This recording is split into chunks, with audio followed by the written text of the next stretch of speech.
سب سے پہلے تو اپارٹ فرام دیٹ کہ جو بھی ہمارے اختلاف تھے، مجھے ان کی وفات پہ افسوس ہے، دکھ ہے، لیکن اس شخص کے بارے میں صرف اتنا کہوں گا کہ وہ چیخ چیخ کے، حتیٰ کہ اپنے مردہ جسم کے ساتھ اٹھ کے یہ بات کہہ رہا ہے احمدیوں کو جتنے بھی احمدی اس وقت زندہ ہیں انہیں کہہ رہا ہے کہ دیکھو مجھے دیدہ عبرت نگاہ ہو۔ مقصد اس شخص کے ساتھ کہ یہ کینیڈین احمدیت جو ہے اس شخص کی مرہون منت ہے۔ اس شخص نے کینیڈا کے اندر احمدیت کو جس طرح سے اس کو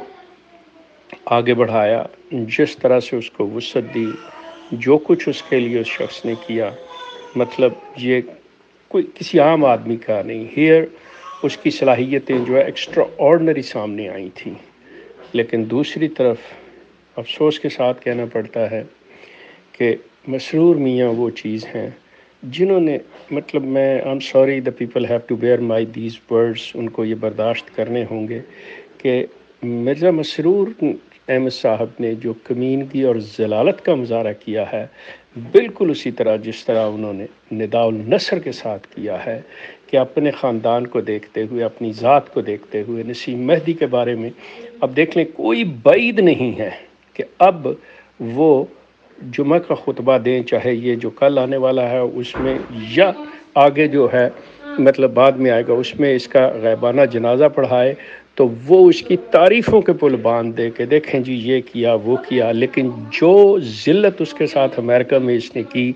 جس طرح سے اس کے ساتھ یہ کیا، بستر مرگ پہ ڈالا، اس کو پوچھا نہیں۔ احمدیوں کو اس کے بارے میں سوچنا ہوگا کہ سوچیں احمدی کہ یہ ہے احمدیت کا اصل چہرہ، ان کے خلیفوں کا، ان کی تعلیم کا۔ کسی احمدی میں یہ جرت نہیں ہوئی کہ اٹھ کے کہے کہ دیکھیں آپ نے اس شخص کے ساتھ کیا کیا۔ وہ جب تک بستر مرگ پہ تھا تو کسی نے نہیں پوچھا، اس کے ساتھ کوئی ایسی چیز نہیں، جماعت کو کوئی پرواہ نہیں۔